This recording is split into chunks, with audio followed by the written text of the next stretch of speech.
صلی اللہ علیہ وسلم کی سیرت سے متعلق، تو آپ صلی اللہ علیہ وسلم کی سیرت کا آغاز آپ کی ولادت باسعادت سے لے کر 40 سال کی عمر تک تفصیلاً گزشتہ دروس میں نے عرض کر دیا تھا۔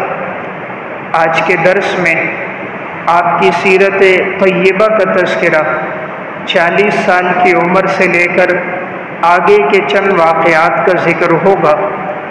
تو میں نے بات عرض کی تھی کہ 40 سال کی عمر میں جناب رسول اللہ صلی اللہ علیہ وسلم پر وحی نازل ہوئی۔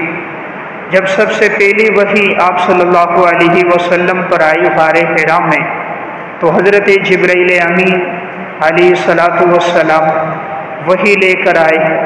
رسول اللہ صلی اللہ علیہ وسلم فرماتے ہیں مجھے انہوں نے اپنے سینے سے لگایا اور دبایا اور پھر فرمایا اقرأ بسم ربک الذی خلق خلق الانسان من علق اقرأ وربک الاکرم الذی علم بالقلم علم الانسان ما لم یعلم۔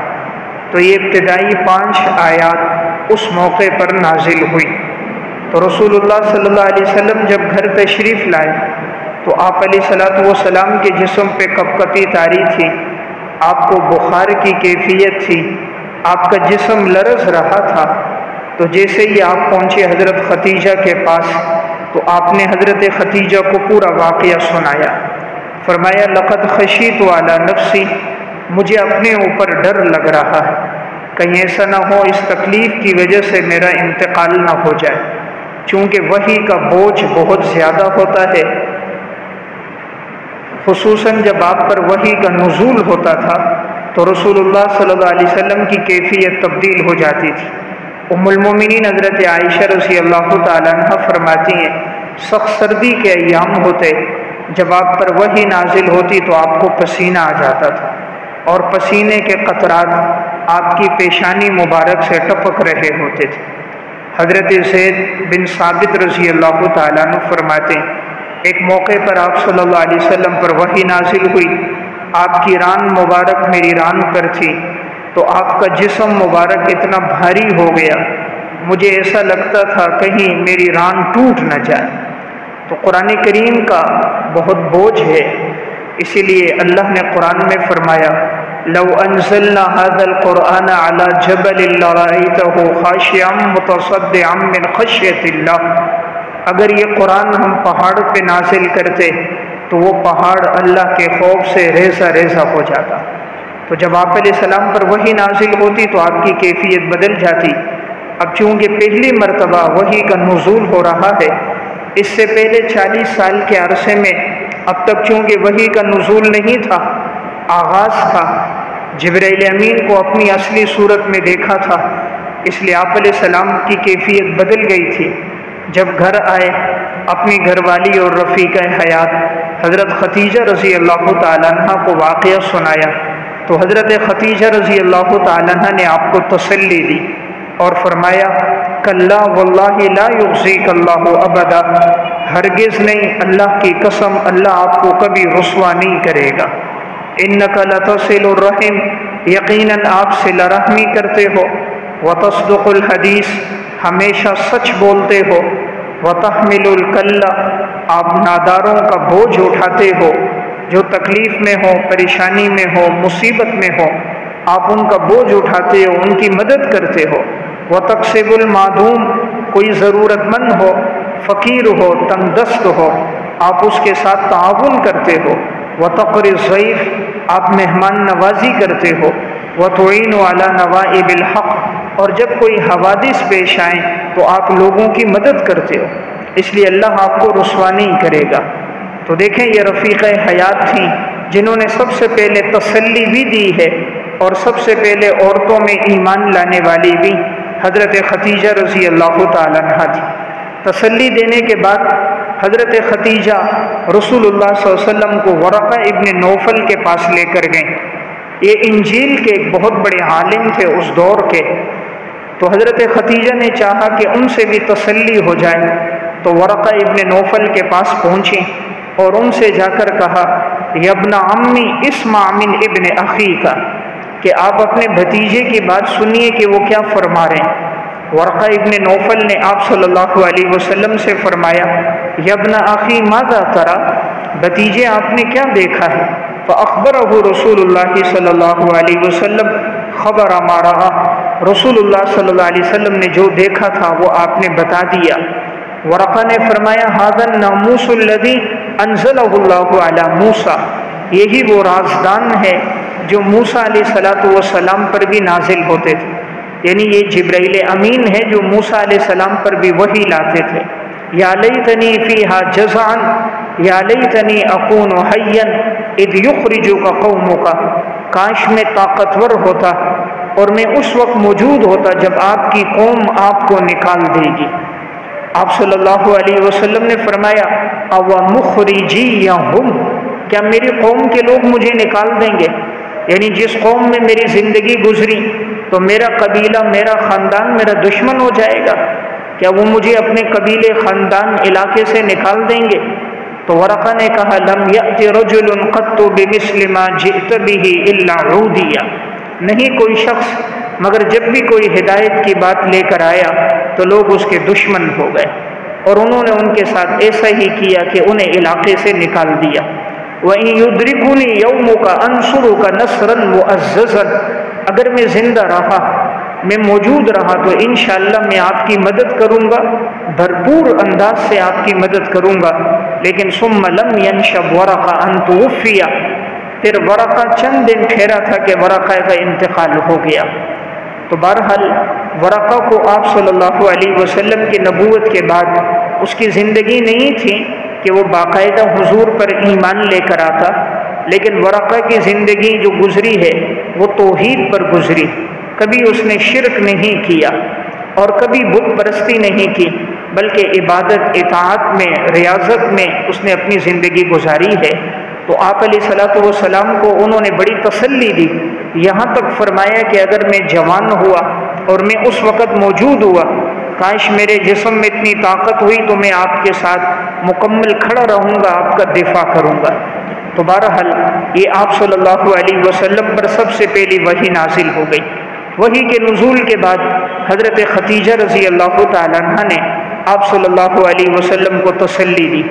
اب سب سے پہلے ایمان لے کر حضرت ختیجہ رضی اللہ تعالیٰ عنہ آئیں، اور مردوں میں سب سے پہلے حضرت ابو بکر صدیق رضی اللہ تعالیٰ عنہ ایمان لے کر آئے۔ رسول اللہ صلی اللہ علیہ وسلم فرماتے تھے میں نے جس کو بھی ایمان پیش کیا ہے تو ہر ایک نے کچھ نہ کچھ جھجک کی اور کوئی سوچنے لگا، کسی نے سوال کیا، لیکن ابو بکر اس امت کا وہ انسان ہے کہ میں نے جب اس کے سامنے ایمان کی بات کی، ایمان کو پیش کیا تو بغیر کسی جھجک کے، بغیر تأمل اور غور و فکر کے ابو بکر صدیق فوراً ایمان لے کر آئے۔ تو یہ ان کے لیے بہت بڑی فضیلت۔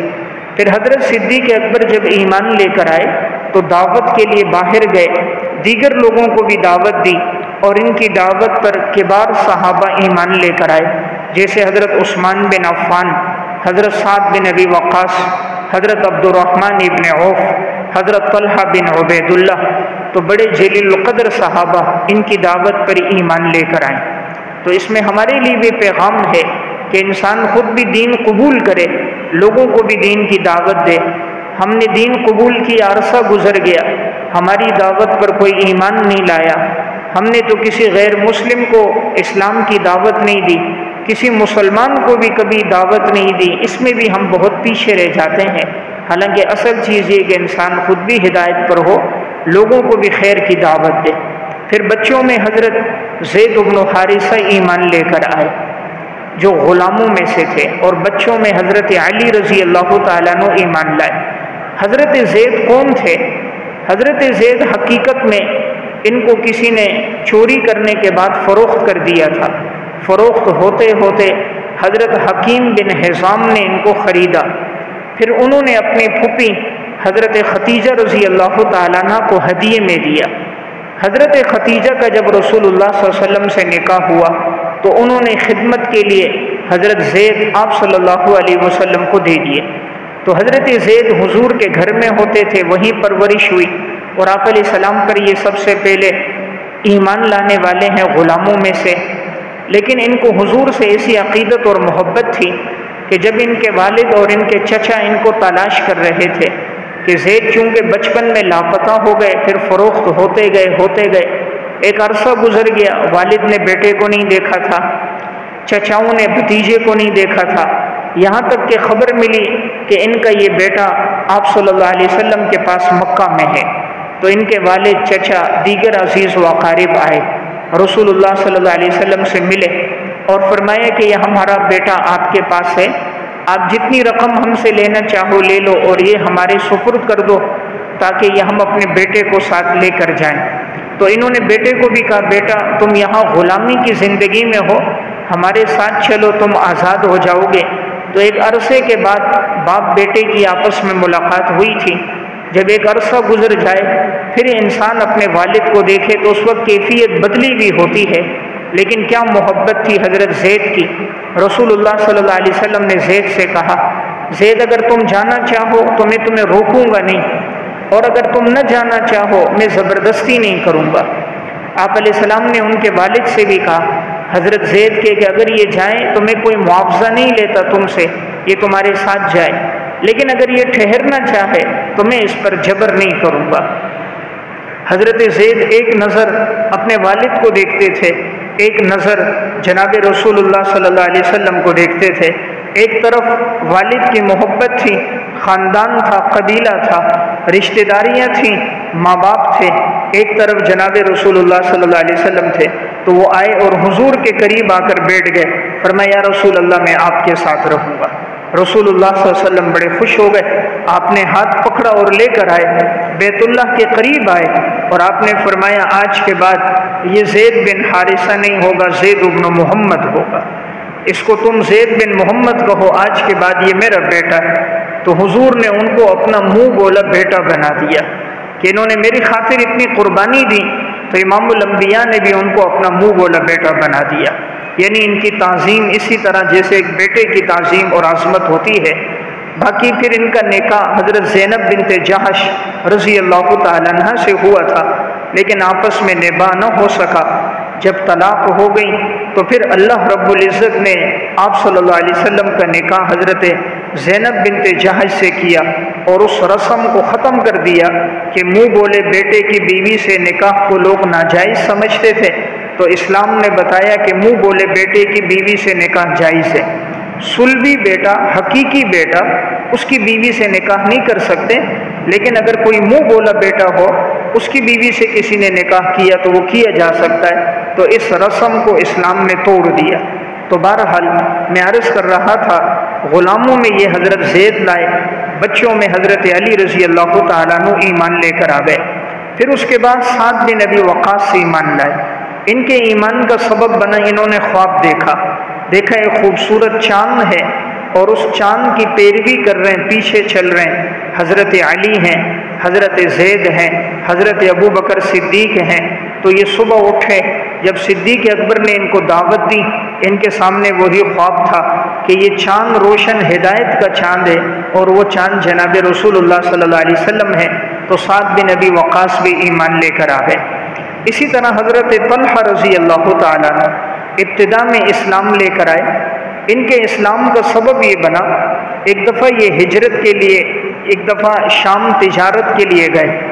جب یہ شام میں پہنچے، کچھ عرصہ تجارت کی، وہاں ایک راہب تھے، عیسائیوں کے بڑے عبادت گزار تھے اور عالم تھے۔ وہ راہب اپنے عبادت خانے سے باہر آیا اور اس نے اعلان کیا کہ اس نبی آخر الزمان کے آنے کا وقت ہو چکا ہے۔ جو علامات اور نشانیاں کتابوں میں بیان کی گئی تھی وہ نشانیاں پوری ہو چکی ہیں اور وہ پیغمبر آنے والا ہے، اس کا ظہور ہو چکا ہے۔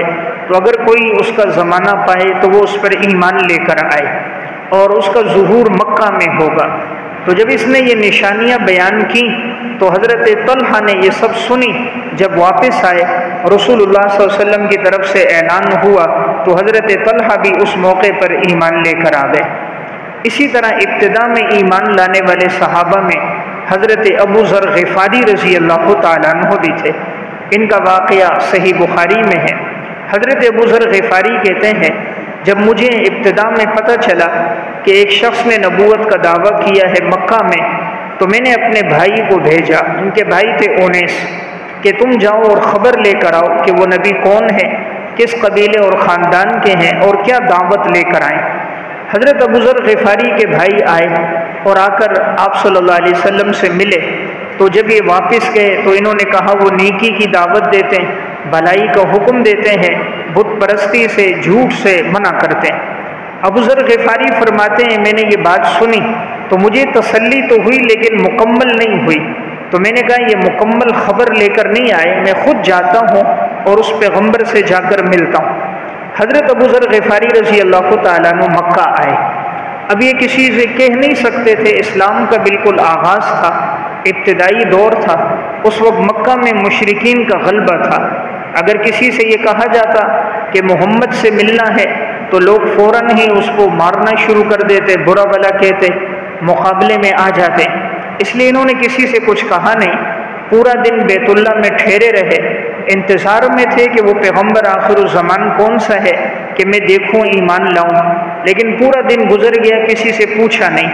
حضرت علی رضی اللہ تعالیٰ عنہ وہاں سے گزرے، انہوں نے دیکھا کہ یہ مسافر ہیں، کہا اگر چاہو تو میرے ساتھ ٹھہر جاؤ، تو انہوں نے کہا ٹھیک ہے، ساتھ لے کر گئے، ان کو اپنے ہاتھ ٹھہرایا۔ دوسرے دن پھر یہ بیت اللہ میں آ گئے اور اسی طرح انتظار میں تھے۔ پھر شام ہونے لگی، حضرت علی رضی اللہ تعالیٰ عنہ آئے اور پوچھا تم جس کام کے لیے آئے تھے وہ ہو گیا؟ انہوں نے کہا نہیں وہ نہیں ہوا۔ حضرت علی نے پوچھا تم آئے کس کے لیے ہو؟ انہوں نے کہا میں بتاؤں گا لیکن اس شرط پہ کہ تم میری بات کو چھپاؤ، کسی کو بتاؤ نہیں۔ انہوں نے کہا کیا بات؟ کہا میں نے اس طرح سنا ہے کہ پیغمبر آخر الزمان کا ظہور ہو چکا ہے، میں چاہتا ہوں میں ان پر ایمان لے کر آؤں، تم میری کسی طرح ان سے ملاقات کروا سکتے ہو؟ حضرت علی رضی اللہ تعالیٰ عنہ نے کہا ٹھیک ہے میں ملاقات کراؤں گا، تم میرے ساتھ ساتھ آنا، لیکن اگر مجھے کسی جگہ دشمن کا خطرہ ہوگا تو میں اپنے جوتے درست کرنے کے لیے دیوار کے پاس کھڑا ہو جاؤں گا، تم سیدھا سیدھا آگے چلے جانا تاکہ کسی کو شک شبہ نہ ہو کہ یہ کون ہے اور کیوں ان کے ساتھ جا رہا ہے۔ تو جہاں کہیں انہیں خطرہ محسوس ہوتا، حضرت علی رضی اللہ تعالیٰ عنہ اپنے جوتے ٹھیک کرنے کے بہانے دیوار کے پاس کھڑے ہو جاتے، تو حضرت ابو ذر غفاری آگے چلے جاتے، یہاں تک کہ رسول اللہ صلی اللہ علیہ وسلم سے ملاقات ہو گئی۔ آپ صلی اللہ علیہ وسلم نے ان کو دین اسلام پیش کیا، تو جب وہ دین اسلام انہوں نے قبول کیا، ایمان لے کر آ گئے، تو آپ صلی اللہ علیہ وسلم نے اس وقت انہیں کہا تم اپنے معاملے کو پوشیدہ رکھو، اس لیے کہ اسلام کا بھی بالکل آغاز ہے، اگر تم کسی کے سامنے ظاہر کرو گے تو لوگ تمہیں تکلیف دیں گے، جب اللہ اسلام کو غلبہ دے دے پھر تم آ جانا۔ لیکن حضرت ابو ذر غفاری نے کہا یا رسول اللہ آپ مجھے اجازت دو، میں اپنے اسلام کا اظہار کروں گا۔ ایمان ایسی چیز ہے جب انسان کے دل میں آ جائے پھر یہ چھپتی نہیں ہے، ایمان پوشیدہ نہیں رہتا، ایمان کا ظہور ہو جاتا ہے۔ جس دل میں ایمان آ جائے، ایمان سب سے طاقتور چیز ہے، کیونکہ مسلمان اللہ پر ایمان لاتا ہے، سب سے طاقتور ذات اللہ کی ذات ہے، اس لیے مسلمان کا ایمان بھی سب سے زیادہ طاقتور ہوتا ہے۔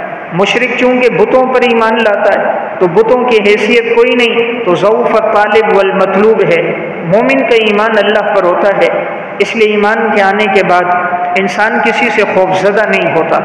ابو ذر غفاری مکہ میں گئے، مسجد حرام میں آئے، اس وقت سارے بڑے بڑے مشرک کفار اکٹھے تھے، سب کے سامنے کھڑے ہو کر کہا کہ میں ایمان لا چکا ہوں اور کلمہ پڑھا، اشہد ان لا الہ الا اللہ واشہد ان محمدا عبدہ ورسولہ۔ سب نے سنا، کہا یہ تو صابی ہو گیا، اپنا دین چھوڑ دیا۔ سارے اٹھے، حضرت ابو ذر غفاری کو مارا، اتنا مارا کہ لہو لوہان ہو گئے، جسم سے خون بہنے لگ گیا۔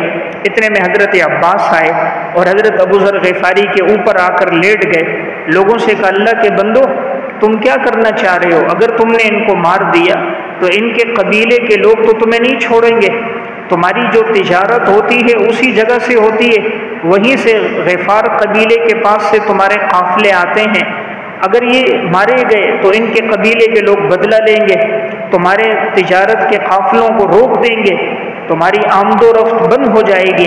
تو جب انہوں نے وہ بات کی تو سب پیچھے ہٹ گئے۔ اب یہ حضور کے پاس آئے، آپ صلی اللہ علیہ وسلم نے فرمایا ابو ذر میں نے کہا تھا کہ بہتر ہے تم ایمان کو پوشیدہ رکھو، لیکن انہوں نے کہا یا رسول اللہ اجازت دو، کل پھر میں جا کر مشرکین کے سامنے اپنے ایمان کا اعلان نہ کر دوں؟ حضور نے فرمایا نہیں، پوشیدہ رکھو، لیکن بہرحال دل میں ایمان تھا۔ اگلے دن گئے، صحیح بخاری کی روایت ہے، پھر جا کر سب کے سامنے کہا میں ایمان لا چکا ہوں۔ پھر ان لوگوں نے مارا یہاں تک کہ لہو لوہان ہو گئے۔ پھر حضرت عباس اوپر آئے اور ان کو بچایا اور لوگوں کو ہٹایا کہ اگر یہ مارے گئے تو ان کے قبیلے کے لوگ تمہیں نہیں چھوڑیں گے۔ تو بہرحال میں عرض کر رہا ہوں، یہ اسلام کا وہ ابتدائی دور تھا کہ جب یہ لوگ بڑے بڑے صحابہ ایمان لے کر آ گئے۔ آپ صلی اللہ علیہ وسلم کی جو دعوت کی ترتیب رہی یہ 3 ادوار میں رہی۔ ابتدا میں حضور نے 3 سال تک جو دعوت دی ہے وہ دار ارقم میں دی ہے، اور یہ دعوت 3 سال پوشیدہ دعوت تھی۔ پھر 7 سال جو آپ نے دعوت دی ہے وہ آپ نے مکہ کے لوگوں میں دعوت دی، اعلانیہ طور پر دعوت دی، مکہ اور ارد گرد کے لوگوں میں آپ نے دعوت شروع کی۔ اور جب 10 سال پورے ہو گئے نبوت کے، پھر جو آخری 3 سال ہیں اس میں آپ صلی اللہ علیہ وسلم جو قافلے حج کے لیے آتے تھے پھر حضور نے ان کو دعوت دینا شروع کی۔ اسی طرح آپ نے طائف کا سفر کیا، مدینہ سے جو لوگ آتے تھے پھر آپ نے ان کو دعوت دی۔ تو یہ 3 سال آپ کی بیرونی دعوت تھی، گویا 3 سال ابتدا میں خفیہ دعوت تھی، 7 سال تک دعوت مکہ کے اطراف میں مکہ کے لوگوں میں تھی، اور پھر آگے 3 سال جو دعوت تھی وہ آنے والے قافلوں میں، حجاج کرام میں، مدینہ سے آنے والے لوگوں میں، طائف میں، ارد گرد کے اطراف میں دعوت تھی۔ جب آپ علیہ الصلوۃ والسلام پر ابتدا میں دین اسلام کا حکم ہو گیا دعوت کا، تو آپ نے سب سے پہلے دعوت کی جو ترتیب شروع ہوئی ہے، سب سے پہلے حکم تھا اپنے قبیلے کے لوگوں کو دعوت دو، وَأَنذِرْ عَشِيرَتَكَ الْأَقْرَبِينَ، اپنے رشتہ داروں کو دعوت دو۔ تو آپ صلی اللہ علیہ وسلم نے ایک دعوت کا اہتمام کیا، آپ نے اپنے سب قبیلے کے لوگوں کو بلایا، جتنے آپ کے رشتہ دار تھے، آپ کے چچا تھے، عزیز و اقارب تھے، سب کے لیے دعوت کی، اور گھر میں آپ نے کھانا بنوایا۔ اللہ تعالیٰ نے اس کھانے میں بہت برکت ڈالی تھی، بظاہر وہ ایک پیالہ دودھ کا تھا لیکن سب کے لیے کافی ہو گیا، 1 سا جو تھی لیکن وہ کھانا سب کے لیے کافی ہو گیا، 1 ران سے سالن پکا وہ سب کے لیے کافی ہو گیا۔ تو ابو لہب جو بدبخت تھا، ایمان تو لایا نہیں تھا، جب اس نے دیکھا کہ اتنا تھوڑا سا کھانا سب کو پورا ہو گیا، تو رسول اللہ صلی اللہ علیہ وسلم جب کھانے کے بعد سب کو دعوت دینے کے لیے کھڑے ہوئے تو یہ سمجھ گیا کہ دعوت ایمان کی دے رہے ہیں، تو اس نے فوراً کہا کہ یہ جو ہے یہ تو بڑا جادوگر ہے، معاذ اللہ، دیکھو کیسا جادو کیا کہ تھوڑا سا کھانا تو سب نے کھا لیا اور کھانا ختم نہیں ہوا، لوگوں اس کی بات نہیں سنو۔ تو اس ابو لہب نے شور شرابہ کر کے محفل ایسی بنا دی کہ حضور دعوت نہ دے سکے اور لوگ اٹھ کے چلے گئے۔ چند دنوں کے بعد پھر رسول اللہ صلی اللہ علیہ وسلم نے دعوت کی، اور پھر یہ سارے لوگوں کو، اپنے قبیلے خاندان والوں کو آپ نے پھر جمع کیا۔ جب سب نے کھانا کھایا پھر حضور نے اپنا پیغام پیش کیا کہ اللہ نے مجھے نبی بنا کر بھیجا ہے اور میں آخری نبی ہوں، تم سب لا الہ الا اللہ پڑھو، تم کامیاب ہو جاؤ گے، ان آباء و اجداد تمہارے جس کی عبادت کرتے تھے تم اس کو چھوڑ دو۔ حضور نے کہا کون اس میں میرے ساتھ مدد کرے گا؟ کوئی کھڑا نہ ہوا، حضرت علی کھڑے ہوئے۔ حضرت علی حالانکہ اس وقت چھوٹے تھے، بچے تھے، لیکن کہا یا رسول اللہ میں آپ کے ساتھ ہوں، میں آپ کے ساتھ تعاون کروں گا، ہر قسم کی مدد میں کروں گا۔ رسول اللہ صلی اللہ علیہ وسلم نے فرمایا علی بیٹھو۔ آپ نے پھر فرمایا کون میرے ساتھ اس میں کھڑا ہوگا، ایمان لے کر آئے گا اور اس دعوت کو آگے پھیلائے گا؟ پھر کوئی کھڑا نہ ہوا، حضرت علی کھڑے ہوئے۔ 3 دفعہ آپ نے اس طرح اعلان کیا۔ تو یہ آپ نے اپنے خاندان والوں کو دعوت دے دی۔ خاندان کے بعد اب آگے حکم تھا کہ سب مکہ والوں کو جا کر دعوت دیجیے۔ تو رسول اللہ صلی اللہ علیہ وسلم پھر کوہ صفا پہ کھڑے ہوئے، فاران کی چوٹی پر آپ کھڑے ہوئے، اور آپ نے صبح کا وقت تھا، سورج کی کرنیں پھیل چکی تھی، مکہ کے اطراف میں روشنی بڑھ رہی تھی، اور آپ نے سب کو یوں کہہ کر خطاب کیا۔ عرب کے اندر جب کوئی دشمن کسی پہ حملہ کر رہا ہوتا تو لوگ اس طرح اونچی جگہ پہ کھڑے ہو کر اعلان کرتے، تو یہ کوئی اہم اعلان ہوتا تو لوگ سب سننے کے لیے آ جاتے، کوئی اہم بات پیش آئیے۔ تو حضور جیسے ہی کھڑے ہوئے تو سب کی نگاہ پڑی، آج صادق اور امین بلا رہے ہیں، تو سارے لوگ دوڑتے ہوئے جمع ہو گئے۔ آپ صلی اللہ علیہ وسلم نے فرمایا اگر میں خبر دوں اس پہاڑ کے پیچھے دشمن ہے وہ تم پہ حملہ کر دے گا، کیا تم لوگ میری خبر کی تصدیق کرو گے؟ سب نے کہا ہم نے آپ کو صادق اور امین پایا ہے، ہم آپ کی خبر کی تصدیق کریں گے۔ آپ صلی اللہ علیہ وسلم نے فرمایا یا ایھا الناس قولوا لا الہ الا اللہ تفلحون، اے لوگو لا الہ الا اللہ پڑھو کامیاب ہو جاؤ گے۔ تو سب سے پہلے آپ کے سگے چچا ابو لہب بدبخت، اس نے پتھر اٹھایا، رسول اللہ صلی اللہ علیہ وسلم کی جانب پھینکا، کہا تبا لک یا محمد لہذا جمعتنا، اے محمد تیرے لیے ہلاکت ہو معاذ اللہ، کیا تو نے ہمیں اس لیے جمع کیا تھا؟ تو دیکھیں سب سے پہلے اپنے خاندان کے آدمی، خونی رشتے والے چچا، انہوں نے سب سے پہلے پتھر اٹھا کر رسول اللہ صلی اللہ علیہ وسلم کی جانب پھینکا، حضور کے لیے بد دعا کی۔ اللہ رب العزت کے ہاں جناب رسول اللہ صلی اللہ علیہ وسلم کا مقام اور مرتبہ تو بہت بلند تھا، رب العالمین کو اس بدبخت کی یہ حرکت پسند نہ آئی۔ اللہ رب العزت نے قرآن کریم میں ایک صورت نازل کی، تبت یدا ابی لہب وتب، ابو لہب تیرے دونوں ہاتھ ٹوٹ جائیں تو تباہ و برباد ہو جائے، ما اغنا عنہ مالہ وما کسب، نہ اس کا مال اس کو کام آئے گا نہ اس کی اولاد اس کو کام آئے گی، سیصلی نارا ذات لہب، داخل ہوگا بڑھتی ہوئی آگ میں، شعلوں والی آگ میں، وامرأتہ حمالۃ الحطب، اس کی بیوی بھی اس کے ساتھ ہوگی جو بوجھ اٹھانے والی تھی ایندھن کا، فی جیدہا حبل من مسد، اور اس کی گردن میں بھی ایک رسی ہوگی بٹی ہوئی۔ تو اس کی بیوی بھی بڑی بدبخت تھی، ام جمیل اس کا نام تھا، تو یہ بھی ایمان نہیں لائی تھی، اور یہ بھی ایسا کرتی جس راستے سے رسول اللہ صلی اللہ علیہ وسلم گزرتے ان راستوں میں کبھی کانٹے لا کر بچھا دیتی کہ حضور اگر اندھیرے میں گزریں تو آپ کو کانٹے چبھ جائیں، کسی راستے سے گزرتی تو یہ بدبخت عورت آپ کے بارے میں جملے کستی، آپ کو تانے دیتی تھی۔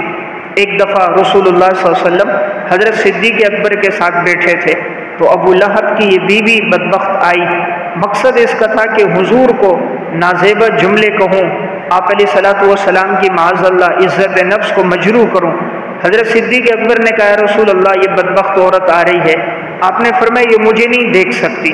وہی ہوا، اللہ نے درمیان میں پردہ حائل کر دیا، ابو لہب کی بیوی آئی، ادھر ادھر دیکھتی رہی تو کہتی رہی وہ محمد کہاں ہے، لیکن اس کو نظر نہیں آئے تو واپس چلی گئی بڑبڑاتی ہوئی۔ اللہ نے اس کو بھی بڑی عبرتناک موت دی۔ تو خلاصہ یہ ہے آپ کی دعوت پہلے شروع ہوئی گھر سے، پھر اپنے رشتہ داروں کو دعوت دی، پھر آپ علیہ السلام نے کوہ صفا پر جا کر آپ نے دعوت دی، پھر رسول اللہ صلی اللہ علیہ وسلم حج کے موقع پر جو حجاج کرام کے قافلے آتے رسول اللہ صلی اللہ علیہ وسلم پھر ان کو دعوت دیتے۔ اس موقع پر 3 قسم کے بازار تھے، ان بازاروں میں میلے لگتے تھے، حضور وہاں جا کر دعوت دیتے تھے، ایک مجنہ میں، ایک عکاظ میں اور ایک ذو المجاز میں۔ یہ 3 بڑی جگہوں پر میلے لگتے، حج کے بعد لوگ اپنا سامان فروخت کرتے، یہاں آ کر جمع ہوتے، اپنے آباء و اجداد کے قصے سناتے، آباء و اجداد کی بہادری کے واقعات بتاتے، اشعار بیان کرتے، اپنے قبیلے قوم خاندان کا تعارف کراتے۔ رسول اللہ صلی اللہ علیہ وسلم جب یہاں آ کر دعوت دیتے، حضور ہر ایک کو دعوت دیتے، لیکن یہ بدبخت ابو لہب آپ کے پیچھے پیچھے ہوتا، حضور دعوت دیتے تو یہ کہتے اس کی بات نہ مانو، یہ ساحر ہے، یہ کذاب ہے، یہ جھوٹا ہے، کبھی مٹھی اٹھا کر آپ کی طرف پھینکتا، کبھی کنکریاں پھینکتا، لیکن رسول اللہ صلی اللہ علیہ وسلم اپنی دعوت دیتے رہتے۔ ایک دفعہ ایسا ہوا حضور آگے دعوت دے رہے ہیں، یہ ابو لہب پیچھے سے کہتا ہے اس کی محمد کی بات نہ سننا، اس کی بات کو قبول نہ کرنا، یہ اپنے باپ دادا کے دین کو اس نے چھوڑ دیا ہے۔ تو کہا تھوڑی دیر کے بعد ایک خاتون تھی وہ آئی، نوجوان لڑکی تھی، آ کر رسول اللہ صلی اللہ علیہ وسلم سے ملی تو جب پتہ کیا گیا معلوم ہوا کہ وہ حضرت زینب تھی، آپ صلی اللہ علیہ وسلم کی بیٹی تھی اور رسول اللہ صلی اللہ علیہ وسلم کے پاس آئی ہوئی تھی۔ تو آپ صلی اللہ علیہ وسلم نے اپنی بیٹی کو بھی تسلی دی کہ بیٹی کوئی بات نہیں، ابتدائی وقت آزمائش کا، ایک وقت آئے گا کہ انشاءاللہ یہ دین غالب ہو جائے گا، اللہ تعالیٰ دین کو غلبہ دے گا۔